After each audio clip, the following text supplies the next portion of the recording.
Voilà plus de 3 mois qu'Émile a disparu du Haut-Verney et de nombreuses pistes ont été explorées pour le retrouver, en vain. Des personnes, elles, sont persuadées de savoir où il se trouve et livrent des témoignages horribles.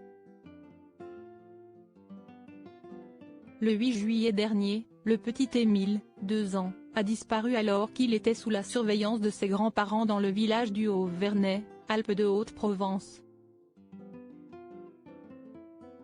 Une affaire qui intrigue car toutes les pistes ont été évoquées, même celle de l'attaque d'un animal sauvage. Mais voilà, depuis le début de l'affaire, des personnes au pouvoir particulier ont des certitudes qui font froid dans le dos. Et certaines personnes proches du Verney en ont été les premières victimes.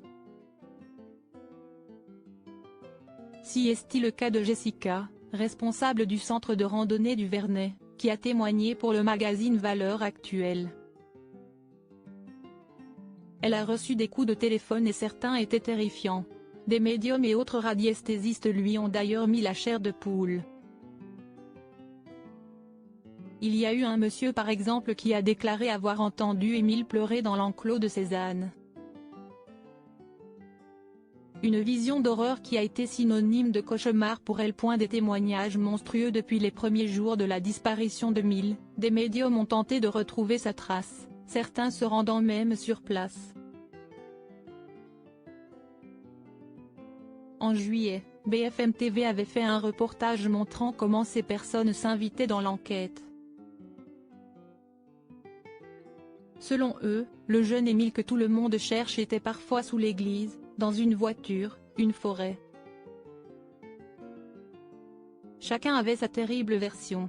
Des médiums arrivaient même à obtenir jusqu'à 40 000 clics en postant de types de témoignages. Il ne doit pas être loin, je tremble, pouvait-on aussi entendre. Et un autre d'assurer, le petit s'endort et j'essaie de le réchauffer, il fait de l'hypothermie. Des images d'horreur comme celle de Émile en train de pleurer dans l'enclos de ses ânes. En ce qui concerne l'affaire, la vraie, dernièrement, si est-il un jeune homme qui conduit un tracteur, déjà dénoncé pour la conduite dangereuse de son engin agricole au Haut-Verney pendant l'été, qui avait attiré l'attention de la police. Après des fouilles et des interrogatoires, rien n'a permis d'en faire un suspect.